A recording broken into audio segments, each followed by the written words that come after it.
Hi friends, welcome to our channel జై స్వరాజ్య TV.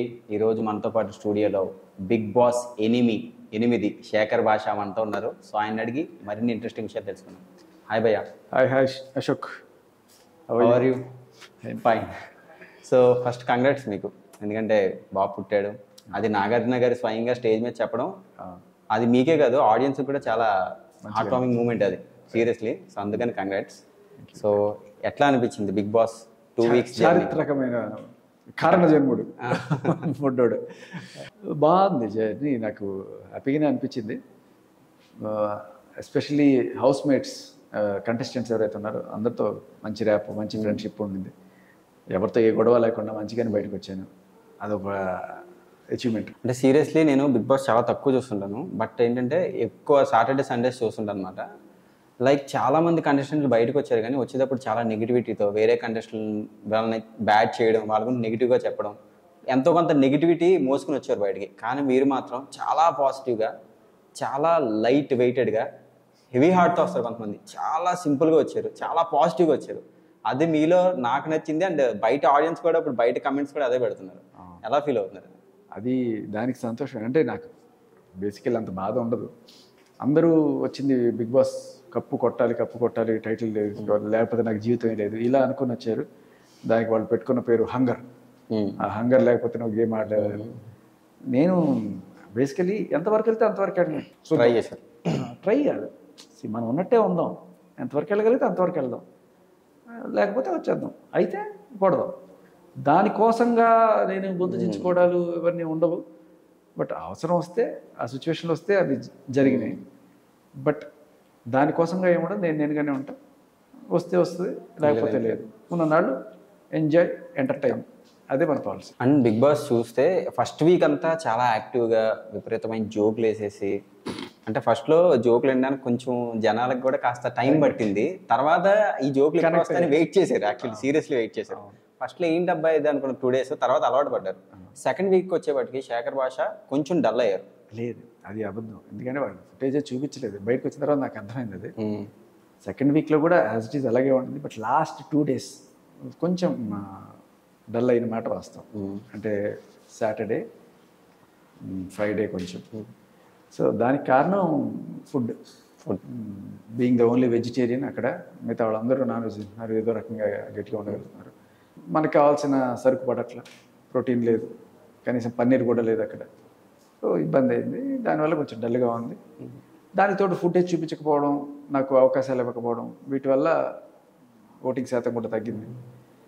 అవన్నీ నాకు తెలియదు. బట్ ఎప్పుడైతే ఓటింగ్లో లాస్ట్ 2లో ఉన్నానని తెలిసిందో, జనాలకు మనం నచ్చలేదు, వెళ్ళిపోవడం బెటర్గా వచ్చేసింది. అండ్ బేసికల్గా ఏంటంటే బిగ్ బాస్కి వెళ్ళేటప్పుడు మనం ఒక ఐడియాతో వెళ్తాం. లైక్ మినిమం ఇన్ని వీక్స్ సర్వైవ్ అవ్వాలి, లేదంటే ఇంతవరకు వెళ్ళాలని ఒక ఏదో ఒక చిన్న స్కెచ్ చేసుకున్నా, లేదంటే చిన్న ఇంతవరకు వెళ్తామని ఎక్స్పెక్టేషన్తోనే వెళ్తాం. అసలు మీరు ఏం ఎక్స్పెక్ట్ చేసి వెళ్ళారు? 2 రోజులు ఉంటానని అనుకున్నారు? నేను 3 నెలలకు సరిపడి సామాన్లు సర్దుకొని వెళ్ళాను. ఫుల్గా ఇన్ని బట్టలు, ఇంత ఫుడ్ సప్లిమెంట్లు అన్నీ పట్టుకొని వెళ్ళాను. బట్ అంతే, జరగలేదు అంతే. బట్ చాలా సింపుల్. అంటే నేను ఇప్పటివరకు చాలామంది బిగ్ బాస్ ఎక్స్ కంటెస్టెంట్ని ఇంటర్వ్యూ చేశాను, నేను కూడా చేశాను. బట్ ఏంటంటే చాలామంది హెవీ హార్ట్, నాకు అన్యాయం జరిగిపోయింది, నాకు ద్రోహం జరిగిపోయింది, నన్ను వెన్నుపోటు పొడిచారు, ఇట్లా చెప్పిన ఉన్నారు తప్పించి వెళ్ళాను అవ్వలేదు, వచ్చేసాను లైట్గా చెప్పాను. మిమ్మల్ని సీరియస్లీ ఎట్లా ఉందంటే వీక్ అంతా ఒక 4-5 days మొత్తం మీలో మీరే కొట్టుకోవడం అంతా జరుగుతుంది. ఓన్లీ సాటర్డే సండే నాకు సార్ వస్తుంటారు కదా, ఆయన వచ్చినప్పుడు ఎట్లా అనిపిస్తుంటుంది మీకు? వాళ్ళు కొట్టుకునే వాళ్ళు చాలామంది. ఇప్పుడు సీతతో కొంతమంది గొడవలు ఉన్నాయి, విష్ణుప్రియతో సోనియా గొడవ అయింది. ఇలా వాళ్ళు కొట్టుకున్నా, నేను ఎవరితోనూ లేదు, ఎవరితోనూ ఫైట్ లేదు యాక్చువల్లీ. సోనియాతో ఉన్న ఫస్ట్ ఫైట్ కూడా వెంటనే 5 నిమిషాల్లో నేను తనని కూల్ చేసి అన్నట్టుగానే ఉన్నాను. అండ్ మణికంఠతో కూడా ఫస్ట్లో తను ఎలిమినేషన్ వేరే వాళ్ళు చేసినప్పుడు కూడా నేను వెళ్ళి, ఇది అనిల్ రావుపూడి గారు వచ్చి ఎలిమినేట్ చేసినప్పుడు నేను వెళ్ళి తనతో మంచి చెప్పే ప్రయత్నమే చేశాను. తర్వాత నామినేషన్లో మాత్రం నేను అతను నామినేట్ చేసినప్పుడు అతను ఈ సింపతి కార్డు వాడడం నాకు నచ్చలేదు. అదొకటే తప్ప ఏ శత్రుత్వం లేదు నాకు, ఎవరితోనూ ఏ రకమైన శత్రుత్వం లేదు అక్కడ. అంటే ఇప్పుడు మీరు బిగ్ బాస్లోకి వెళ్ళినప్పుడు ఉన్న కంటెస్టెంట్స్ మీకు ఇంతకుముందు బయట తెలిసిన వాళ్ళు ఎవరైనా ఉన్నారా? ఒక్కళ్ళు, బేబక్ ఒక్కళ్ళే. విచిత్రం ఏంటంటే మీరిద్దరే పేరుకి వెళ్ళారు లోపల. ఇది కూడా ఆవిడ కోరుకున్న ఏదో 3 చూపించారు అందులో ర్యాండమ్గా అంతే. సో యాక్చువల్గా బేబక్ కూడా ఫస్ట్ వీక్ వెళ్ళిపోవడం అనేది ఎవరు ఎక్స్పెక్ట్ చేయలేదు. బేసికల్లీ ఆవిడ కూడా చాలా అన్ఎక్స్పెక్టెడ్ అంటే నాకు తెలిసి ఓటింగ్ శాతం బాగా తక్కువ వచ్చింది అనమాట. మేబీ ఆమె ఇంకా మంచి ఎంటర్టైన్మెంట్ ఉండేదేమో. సో మీకేమనిపించింది ఫస్ట్ వీక్ వేవ్కి వెళ్ళిపోవడం? నాకు కొంచెం బాధ అనిపించింది. నన్ను దగ్గరుండి తీసుకొచ్చి, మామూలుగా అయితే అన్ని కెమెరాలు ఉన్నాయి కదా, మనం కెమెరాల దగ్గరికి పోయి చేయాల్సిన పని లేదు అనుకునే నాకు, లేదు కెమెరా ముందు చేయాలని చెప్పి నన్ను కెమెరా ముందు తీసుకొచ్చి అక్కడే కరాటేలు కుంఫులు చేయించేది. ఉండుంటే ఇంకా మంచి ఫుటేజ్ వచ్చేదేమో. ఖచ్చితంగా వచ్చేది. నేను అనుకున్నది ఏంటంటే 200 కెమెరాలు పెట్టారు కదా, ఫాలో అవుతూ ఉంటారు కదా, మనం వేసే జోకులన్నీ వెళ్తుంటాయి జనాల్లోకి అనుకున్నాను. ఏమీ రాలేదనే విషయం తర్వాత అంటే చాలా తక్కువ వచ్చినాయి. ఇంతకు ముందు బిగ్ బాస్ చూడలేదు మీరు? అంటే టోటల్గా ఎప్పుడు కొంచెం చూసుకోలేదు. వెళ్లే ముందు అంటే చాలా షార్ట్ నోటీస్లో నేను వెళ్ళాల్సి వచ్చింది. దానివల్ల దానికి తోడు అప్పట్లో కూడా వరుస పెట్టి నాన్ స్టాప్ ఇంటర్వ్యూలు అవుతూ ఉన్నాయి. టైం దొరకలేదు. అంటే అసలు ఇది చాలా మంది జనరల్ ఆడియన్స్ ఉండే డౌట్ ఇది. నేను ఇప్పుడు అడగబోయేది, నాకు కొంత అవగాహన దీని కదా. అసలు బిగ్ బాస్ ఎలక్షన్స్ ఎలా జరుగుతాయి, అక్కడి వరకు ఎలా తీసుకెళ్తారు, ఈ విషయాల్ని బయటికి రాకుండా ఎలా కాపాడుకుంటారు మేనేజ్మెంట్? ఇంటర్వ్యూకి మామూలుగా అంటే కొంత రికమెండేషన్లు ఉండొచ్చు, కొంతమంది మీడియాలో గట్టిగా వైరల్ అవుతున్నారని చెప్పి వెళ్ళవచ్చు. ఇలా రకరకాల సోర్సెస్ నుంచి వాళ్ళ కంటెస్టెంట్స్ని పిలుస్తారు. అందులో 50 మందిని 100 మందిని పిలుస్తారు. అందులో కొంతమంది సెలెక్ట్ అవుతారు, కొంతమంది అవ్వరు.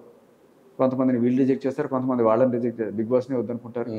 ఇలా రకరకాలుగా అవుతుంటాయి. వాళ్ళ రెమ్యూనరేషన్ సరిపోక కొంతమంది, డేట్లు సరిపోక కొంతమంది, లేకపోతే వాళ్ళ టర్మ్స్ అండ్ కండిషన్స్ నచ్చక కొంతమంది, ఇలా మేబీ బిగ్ బాస్ వాళ్ళకి కొన్నిసార్లు వీళ్ళు నచ్చక ఇలా జరుగుతూ ఉంటాయి.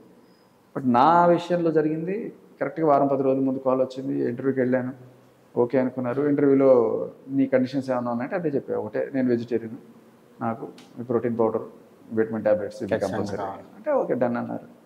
మేబీ కుదిరితే మా ఆవిడ డెలివరీ అయినప్పుడు ఒకరోజు పర్మిషన్ ఇవ్వండి వెళ్ళొస్తానని, నాది కుదరదు అన్నారు. సరే మీరైనా తీసుకొచ్చి చూపిస్తారంటే అది ట్రై చేస్తాను. So that was the conditions. అయిపోయింది. ఇంకా తర్వాత బిగ్ బాస్ వెళ్ళే ముందు రోజు కూడా ఆల్మోస్ట్ అన్ని ఇంటర్వ్యూలు అవుతూ కరెక్ట్గా లాస్ట్ ఇంటర్వ్యూ ముగించుకొని ఇంకా సూట్ కేసులు అన్ని సర్దేసి పంపించేసాం. ముందుగానే పంపించారు వాళ్ళు 2 సూట్ కేసులు పంపిస్తారు ఇంటికి.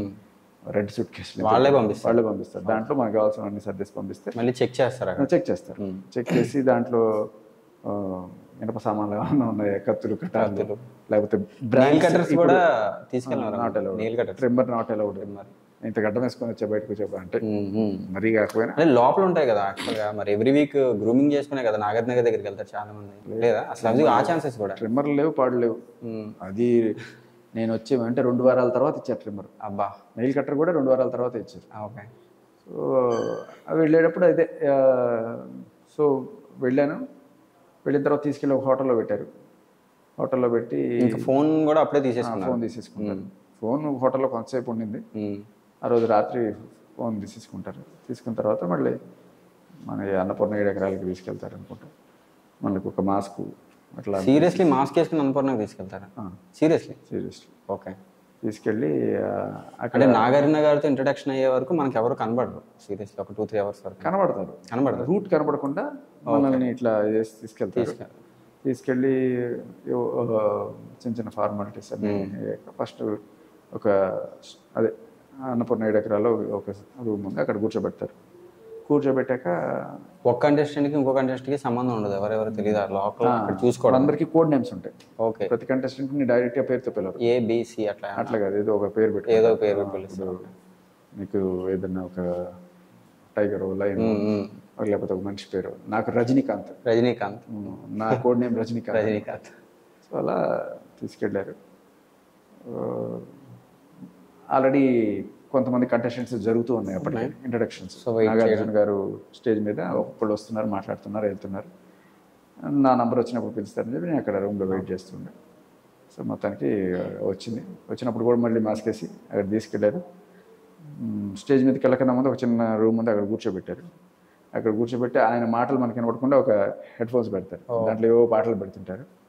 సో అయిపోయిన తర్వాత పూర్తిగా జీరో నాలెడ్జ్తో తీసుకెళ్తారు మనం అక్కడికి. అదే బ్రెయిన్ అంతా జీరో చేసి తీసుకెళ్తారు. అక్కడికి వెళ్ళాక అప్పుడు నీ పార్ట్నర్ ఎదుగుని బేబక్ని ఇంట్రడ్యూస్ చేసినప్పుడు ఆన్ ద స్పాట్ అప్పటికప్పుడే మరి ఎట్లా అంటే బక్క బేబక్క అని చెప్పి. సో అప్పటి నుంచే స్టార్ట్ అయింది మనం పంచలేడు బిగ్ బాస్. సో సోషల్ మీడియాలో అయితే ఒక సెట్ ఆఫ్ ఆడియన్స్ అయితే అనుకున్నారు ఏమనంటే ఖచ్చితంగా టాప్ 5లో ఉంటారని. మీకున్న అగ్రెసివ్నెస్కి మీరు మాట్లాడే లాజిక్స్కి వాటికి డెఫినెట్గా ఒక స్ట్రాంగ్ కంటెస్టెంట్ మీరు. ఇప్పటికి కూడా చాలామంది ఏమంటున్నారంటే శేఖర్ భాష మళ్ళీ వెనక్కి వస్తాడు, మళ్ళీ వైల్డ్ కార్డ్ ఎంట్రీ ఉండొచ్చు అంటున్నారు. మీకు దాని మీద ఉన్న హోప్స్ ఉన్నాయా? ఉంటే వెళ్ళాలని ఇంట్రెస్ట్ ఉందా లేదా? వెళ్తా, పిలిస్తే వెళ్తాను, బట్ హైలీ ఛాన్సెస్ తక్కువనే నా ఉద్దేశం. ఎందుకంటే మేము అంటే ఇంతకుముందు 2-3 సార్లు జరిగాయని చెప్తున్నారు, కానీ బయటకు వచ్చి మనం అంతా తెలుసుకొని ఒక అడ్వాంటేజ్ పొజిషన్లో మనం అంటే చాలా తక్కువ సందర్భాల్లో అటువంటి ఛాన్సెస్ వస్తాయి అనమాట. అంతే. సో బిగ్ బాస్ వెళ్ళక ముందు మనకి తెలియదు, సంథింగ్ మనం టీవీలో చూడడమే. వెళ్ళిన తర్వాత ఏంటనేది. సో బిగ్ బాస్కి వెళ్ళక ముందు దానిపైన ఉన్న మీ ఫీలింగ్ ఏంటి? వెళ్ళి వచ్చిన తర్వాత ఉన్న ఫీలింగ్ ఏంటి బిగ్ బాస్ పైన? అక్కడ బిగ్ బాస్ని మనం ఏమి తప్పడానికి లేదు. ఇప్పుడు ఏదైనా సరే కంటెస్టెంట్స్ వాళ్ళు చేసుకునేది, వాళ్ళు రొమాన్స్లు చేసుకున్నా, హగ్గులు చేసుకున్నా, లేకపోతే ఓదార్పు యాత్రలు చేసుకున్నా, కొట్టుకున్నా, తిట్టుకున్నా, అరుచుకున్నా చేయడమే బిగ్ బాస్. అంతే, అది చేసి చూపిస్తారు తప్ప, సిచ్యువేషన్స్ కల్పిస్తారు తప్ప ఆయన ఏమి పలానా చేయమని చెప్పడు. సో ఇది మంచి అయినా చెడైనా మన కంటెస్టెంట్స్కి ఆపాదించాలి తప్ప బిగ్ బాస్కి కాదు.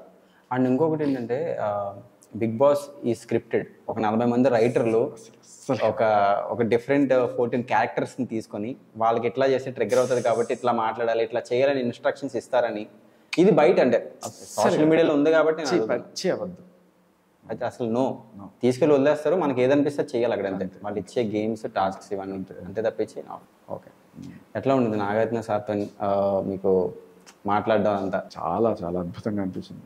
వండర్ఫుల్ హోస్ట్ ఆయన. ఇప్పటిదాకా అంటే ఎంతోమంది యాంకరింగ్ చూసాం, కానీ ఆయన యాంకరింగ్ ముందు అంతే బలాదూర్, సూపర్ యాంకరింగ్.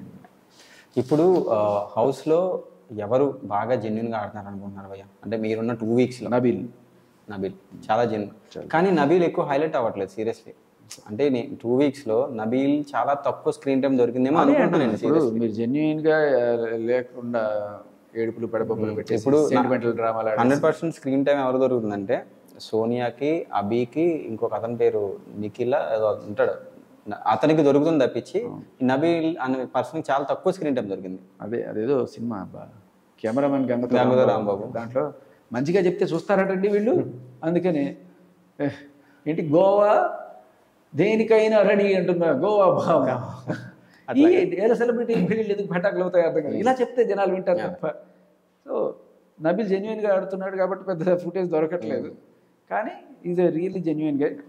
ఈ డ్రామాలు, సెంటిమెంట్లు ఆడేవాళ్ళకి కాస్త. ఇప్పుడు నబీల్ కాకుండా ఇంకా బాగా ఆడేవాళ్ళు ఎవరున్నారంటే, మీరు ఒక ఇంటర్వ్యూలో సీత ఒక అమ్మాయి ఖచ్చితంగా అవ్వాలని కోరుకుంటున్నారు కదా, ఎందుకంటే 2 వీక్స్లో ఆ అమ్మాయితో మీకు అంత మంచి రిలేషన్షిప్ ఏర్పడడానికి ఎనీ రీజన్స్?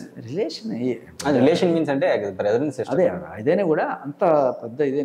నేను ఎక్కువ క్లోజ్గా ఉన్నది నబీల్ తోటి, తర్వాత ఆదిత్యతోటి, తర్వాత ప్రేరణతోటి, బట్ సీతతో అప్పుడప్పుడు అంతే. బట్ ఆ టైంలో I was impressed with her attitude, పోరాట పటిమ, స్ట్రైట్ ఫార్వర్డ్నెస్, అవన్నీ కూడా నాకు నచ్చింది. అండ్ సీరియస్లీ ఆదిత్య ఓం గారి దగ్గర నుంచి అయితే మేము ఎక్స్పెక్ట్ చేయలేదు. మీతో మాట్లాడినంతసేపు చాలా ఫ్రెండ్లీగా, చాలా జోయల్గా మాట్లాడి నామినేషన్ టైంలో మట్టికి నామినేషన్ చేసేసారు. ఏమనిపించింది? అది ఫస్ట్ టైం ఏం పట్టించుకోలేదు నామినేషన్ ఉంది. ఫస్ట్ టైం ఆయన తప్పుగా కూడా ఏం మాట్లాడలేదు. సరే ఆయన పెద్దోడు, చిన్నోడు, సరదాగా ఒక మాట అని ఉంటాడేమో, దాని వచ్చి నేను పెద్ద తీసుకోలే. సెకండ్ టైం కత్తులతో పొడిచినప్పుడు కూడా అప్పుడు కూడా లైటర్ వెయిన్లోనే ఇలాంటి జోకులన్నీ చేస్తే ఏం చేస్తాడు, పోవడం కరెక్టే కాదు అని చెప్పి నాగార్జున గారు కూడా సరదాగా లైటర్ వెయిన్లోనే అన్నారు. అండ్ ఆఖరికి ఆ దోమ వేసినప్పుడు కూడా చిరాకు పెడుతున్నాడు అని చెప్పి అన్నప్పుడు కూడా సరే సరదాగానే తీసుకున్నా. నాకు మూడోసారి ఏమనిపించిందంటే ఈయన ప్రతిదీ నాకే చేస్తాడా, ఇంకెవరు లేడు, మనుషులు కనిపించట్లేదు ఈయనకని అనుకున్నా. తర్వాత ఎందుకు అని అడిగినప్పుడు నేను మణికంఠకి మాట ఇచ్చాను, మణికంఠని నామినేట్ చేయను, అసలు మణికంఠని ఏం చేయను అంటే, ఈ మాటలు పడాలేంట్రా బాబు, ఏదో అంత మెరిట్ ఆడాలి తప్ప వాడికి మాట ఇచ్చాను, వీడికి మాట ఇచ్చాను, ఇది ఫిక్సింగ్ ఏంటి అనుకున్నా.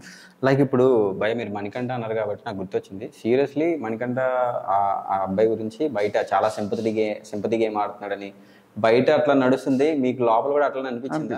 చాలా కొంచెం విసుగుగా, చిరాగ్గా అతను మాట్లాడే మాటలకి, యాటిట్యూడ్కి చాలా చిరాకు అనిపించింది. అందరికీ ఫస్ట్ మణికంఠ అంటే చిరాకు అనిపించే ఎక్కువ నామినేషన్ మణికంఠకి వచ్చింది. కానీ అతను సర్వే అవుతాడు అంటారు ఇంకో 2-3 వీక్స్. అదే కదా ఇప్పుడు మీకు గమనిస్తే జెన్యున్ గా నబీల్ మీకు ఎక్కువ కనిపించట్లా.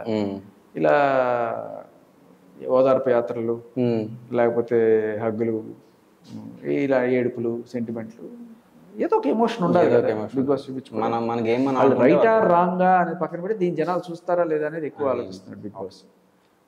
బట్ జెన్యున్గా అయితే నబీలే బెస్ట్. సో 2 weeks బిగ్ బాస్లో ఉండి సడన్గా మళ్ళీ మన ప్రపంచంలోకి వచ్చిన తర్వాత how you feel first time? Like అంటే వచ్చిన తర్వాత ఫస్ట్ ఫస్ట్ నాగార్జున గారిని అయితే కలుస్తారు, తర్వాత ఆ ఇంటర్వ్యూ ఉంటుంది, అర్జున్ని కలిసి అర్జున్ అంబటి, ఆ తర్వాత ఎవరిని కలిసారు? ఆ తర్వాత అక్కడి నుంచి హోటల్ తీసుకెళ్ళిపోతారు. మళ్ళీ అక్కడి నుంచి సేమ్ హోటల్లో ఒక హిందీ వాడు ఉంటాడు మనతో పాటు. తెలుగు అని బెటరా? మన భాష బెటర్, మనకి అర్థం కాకూడదు. సో మనం బయటకు వెళ్ళకుండా పారిపోకుండా చూసుకుంటాడు. అంటే okay, evening night 9-11 episode telecast అయ్యాక మళ్ళీ పంపించడం అయిపోయాక అప్పుడు బిడ్డకి విడుదల వెయిట్ చేస్తుంటాం. సో తీసుకెళ్ళి మళ్ళీ మాకు మాస్క్ వేసి అని చెప్పి అక్కడ వదిలేస్తారు, గేట్ బయట వదిలేస్తారు. లేదా మన వెహికల్ ఉంటుంది, మన వెహికల్ వెళ్ళిపోతాం అంతే. అక్కడ హాస్పిటల్ దగ్గరే డైరెక్ట్ డ్రాప్ చేయమని చెప్పి అక్కడికి వెళ్ళాను.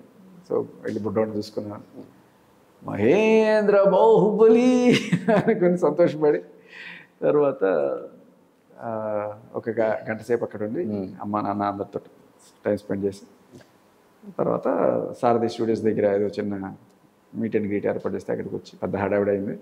అయ్యాక రోజు వరుస నాన్ స్టాప్ ఇంటర్వ్యూస్ అయినాయి. బట్ అప్పుడు ఎప్పుడైతే బయటకు వచ్చి కలిసానో అప్పుడు ఓకే నన్ను జనాలు మంచిగా రిసీవ్ చేసుకున్నారు. చాలా మంచి సీరియస్లీ చెప్తాను, ఇప్పుడు దాకా వచ్చిన కంటెస్టెంట్లో చాలా పాజిటివ్గా, చాలా లైట్ హార్టెడ్గా, నవ్వుతూ సంతోషంగా బయటకు వచ్చి సీరియస్లీ మీ అబ్బాయి ఫోటో పట్టుకొని ఇదే నా బిగ్ బాస్, ఇదే నాకు వచ్చిన కప్ అని చెప్పడం. సీరియస్లీ నేను కమెంట్స్ చదివాను కదా, 80% అన్నీ చాలా మంచి కమెంట్స్ ఉన్నాయి సీరియస్లీ. సో అది నిజంగా మీరు చాలా తక్కువ టైంలో ఉన్న మంచి ఇంపాక్ట్ అది చాలా హ్యాపీ అనిపించింది నాకు అప్పటిదాకా తెలియదు ఎట్లా రిసీవ్ చేసుకున్నారు ఏంటని. బట్ బయటికి వచ్చాక లిటరల్లీ నాకు చాలా హ్యాపీగా అనిపించింది. అమ్మయ్య ఎలా మంచిగా వెళ్ళామో అలాగే మంచిగా వచ్చేసాం. సో ఇప్పుడు బేసిక్గా మా అందరికీ శేఖర్ భాష ఆర్జే కింద తెలుసు, విజయ్ కింద తెలుసు, బిగ్ బాస్ కంటెస్టెంట్ కింద తెలుసు, కొన్ని ఇష్యూస్లో బయట మాట్లాడిన వ్యక్తి కింద కూడా తెలుసు. ఒక చోట చాలా కూల్గా నవ్విస్తూ జోకులు వేస్తుంటారు, ఒక చోట ఎమోషనల్గా ఉంటారు, ఒక చోట చాలా ఫెరోషియస్గా ఉంటారు. వాట్ ఈజ్ శేఖర్ భాష అసలు? అంటే ఇన్ని యాంగిల్స్ ఉన్నాయి కదా, ఇప్పుడేమో చాలా కూల్గా ఇంటర్వ్యూ చేస్తున్నారు. అలా ఏం లేదు, మనిషి అనే వాడికి అన్ని రకాల ఎమోషన్స్ ఉంటాయి. సో నేను ఇదే అని చెప్పి ఎప్పుడు మనం ఒక ఫిక్స్ అయిపోవాలి. నవ్వు వచ్చినప్పుడు నవ్వాలి, బాధ వచ్చినప్పుడు ఏడవాలి, అలా అని ఏది తెచ్చిపెట్టుకోకూడదు, ఏది ప్లాన్ చేసుకోకూడదు. నాకు అదే నేను ఇది ఇవ్వాలి అని కోరుకున్న దేవుని కూడా ఏం అడగను, వచ్చింది ఏదైనా సరే మహాప్రసాదం అనేది తీసుకుంటాను అంతే. ఎమోషన్స్ కూడా అంతే. బట్ 90% ఎమోషన్స్ ఆర్ ఇప్పుడు మీరు బిగ్ బాస్లో చూసినట్టు సరదాగానే ఉంటాను. మోస్ట్ లైక్ సరదా జోకులు వేస్తూ సెటైర్లు వేస్తూ అలా నాటీగా ఉంటుంది. అది నా నైజం, బేసిక్ నేచర్. ఎవరినో వచ్చి గెలిపితే జనరల్లీ గెలికినా కూడా చాలాసార్లు తక్కువ రియాక్ట్ అవుతాయి. ఇప్పుడు చూడండి మీరు సోనియా విషయంలో ఆడుతున్నప్పుడు ఆవిడకి ఏం సంబంధం, నేనే ఆడుకుంటుంటే ఏదో పెద్ద వచ్చేసి ఫస్ట్ కూడా మీకు ఏదో ఆరెంజెస్ గురించి అదే ఆరెంజ్ గురించి చెప్పేది, అదే దాని గురించే చెప్పేది. తర్వాత ఇమీడియట్గా 5 నిమిషాల్లోనే నేను వెళ్ళి అమ్మాయిని కూల్ చేసి ఏముంది అని చెప్పి మంచిగా మాట్లాడి సెట్ చేసేది. అది నా టైపు. బట్ నాకు అప్పుడు ఎక్స్పెక్ట్ చేయలేదు అమ్మాయి మంచిదే ఏదో టెంపర్ లూజ్ మాట్లాడింది అంటున్నా. బట్ ఆ అమ్మాయి ఇదే చేస్తుంది అని మెల్లమెల్లగా నాకు అర్థమైనప్పుడు సరే కొంచెం దూరంగా ఉన్నాం, ఎందుకు వాళ్ళకి మనకి ఇష్టం లేనప్పుడు. మీరు అనుకుంటున్నట్టుగా టాప్ 5 ఎవరు ఉంటారు అనుకుంటున్నారు? Any guesses? Nabeel, Vishnupriya, Nikhil, Seetha top 4. ఇంకొకళ్ళు నైనిక ఉండొచ్చు. నైనిక కూడా ఉండొచ్చు. ఓకే. సో ఈ వీక్ ఎవరు ఎలిమినేట్ అయిపోతారు అనుకుంటున్నారు? పృథ్వీ కానీ అభయ్ కానీ. పృథ్వీ కానీ అభయ్ కానీ. So thank you so much భయ్య, మీ వాల్యుబుల్ టైం మాకు ఇచ్చినందుకు. సో మీ జర్నీ బిగ్ బాస్లో చాలా మంచిగా జరిగింది. సీరియస్లీ 2 weeks కూడా చాలా హ్యాపీగా వచ్చారు. మీ ఫ్యూచర్ ప్రాజెక్ట్స్, మీ ఫ్యూచర్ వర్క్స్ అని కూడా మంచిగా జరగాలని మా జై స్వరాజ్య టీవీ తరఫు నుంచి కోరుకున్నాం. Thank you so much.